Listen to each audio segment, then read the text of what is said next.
नमस्कार, मैं सुप्रिया पाठक केंद्रीय विद्यालय हल्द्वानी प्रथम पाली 11वीं विज्ञान की छात्रा आशु भाषण प्रतियोगिता के अंतर्गत मिले विषय एक भारत श्रेष्ठ भारत के अंतर्गत हो रहे क्रियाकलाप भारत की एकता को और मजबूत करेंगे।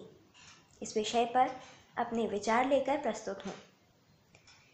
एक भारत श्रेष्ठ भारत यह योजना भारत सरकार द्वारा 31 अक्टूबर 2015 यानी कि राष्ट्रीय एकता दिवस या फिर सरदार वल्लभ भाई पटेल जी की जयंती के दिन शुरू की गई थी और इसका उद्देश्य भारत के विभिन्न प्रांतों में रह रहे लोगों, विभिन्न संस्कृतियों के लोग, विभिन्न खाद्य पदार्थ खाने वाले लोगों, विभिन्न पोशाकें पहनने वाले लोगों को आपस में जोड़ना है और एक को दूसरे की संस्कृति से परिचित कराना है।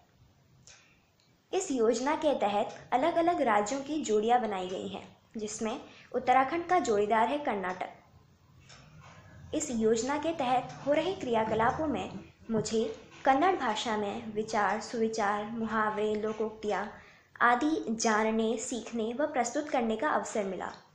न केवल कन्नड़ भाषा का ज्ञान मिला, बल्कि उसके प्रति, कन्नड़ भाषा के प्रति और कर्नाटक के प्रति भी मेरी रुचि बढ़ गई।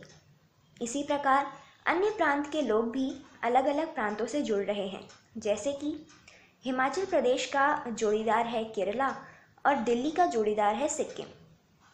अतः इस योजना के तहत हो रहे क्रियाकलाप एक दूसरे को जोड़ने, विभिन्न संस्कृतियों को जानने और भारत की अनेकता में एकता को और सुदृढ़ करने का काम कर रहा है। इसमें बढ़ चढ़कर भाग लेना हमारी जिम्मेदारी है। धन्यवाद एवं शुभ दिवस। जय हिंद, जय भारत। नमस्कार, मैं श्रुति खड़ाल कक्षा 11वीं की छात्रा केंद्रीय विद्यालय हल्द्वानी प्रथम पाली में पढ़ती हूँ। आज आशु भाषण प्रतियोगिता के अंतर्गत मैं आप सभी के सामने कुप्पली वेंकटप्पा गोड़ा पुट्टप्पा के बारे में कुछ शब्द कहना चाहती हूँ, जो कि कन्नड़ के महान कवि है। तो मेरे शब्द कुछ इस प्रकार है। जैसे कि आप सभी जानते हैं, जो हमारे महान कन्नड़ कवि हैं कुप्पली वेंकटप्पा गोड़ा पुट्टप्पा, असल में इनका जन्म 29 दिसंबर 1904 मैसूर जिले में हुआ। इन्हें पद्म भूषण जैसे बहुत ही बड़े पुरस्कार से भी नवाजा गया 1958 में।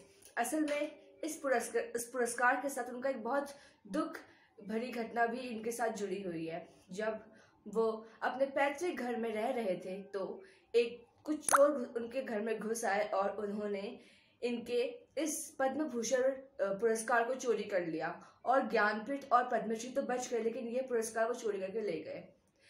लेकिन इसके बावजूद जो हमारे कवि थे केवंपु, असल में इन्हें कन्नड़ साहित्य में इन्हें केवंपु के नाम से प्रसिद्ध हुए आगे चलकर, क्योंकि इनका जो पेन नेम था वो केवंपु था। इन्होंने श्री रामायण दर्शनम बनाया, जो कि एक बहुत लोकप्रिय कृति थी। असल में इसके लिए उन्हें 1955 में साहित्य अकादमी पुरस्कार भी मिला। इसके अलावा उन्होंने अलमन कथे, बोहेमिल्ला और श्री राम कृष्ण परमहंस जैसे बहुत सारी रचनाएं बनाई, जो कि बहुत प्रसिद्ध हुई और उन्होंने कन्नड़ भाषा को और ज्यादा उसके साहित्य को बढ़ावा दिया। जो केवंपु थे ऐसे कन्नड़ लेखक थे जिन्हें प्रतिष्ठित ज्ञानपीठ पुरस्कार से सम्मानित करने के साथ ही कन्नड़ साहित्य में इनके योगदान के लिए सरकार ने इन्हें 1958 में राष्ट्रकवि जैसे महान नाम से इन्हें बुलाया गया और 1992 में इन्हें कर्नाटक रत्न से सम्मानित किया गया।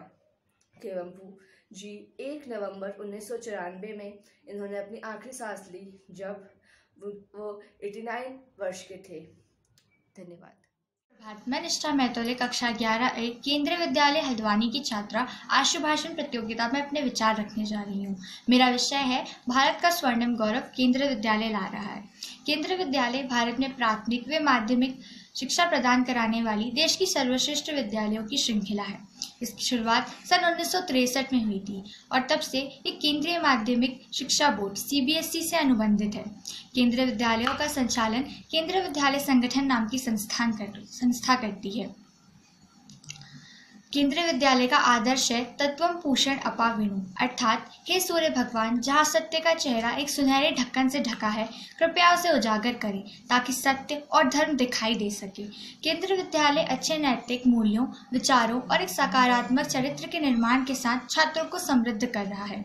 केंद्रीय विद्यालय छात्रों को मानसिक, शारीरिक व सामाजिक रूप से आगे बढ़ा रहा है। यकीनन ही केंद्रीय विद्यालय भारत को एक स्वर्णिम गौरव प्रदान कर रहा है तथा उसे एक स्वर्णिम भविष्य की ओर प्रगतिमान कर रहा है।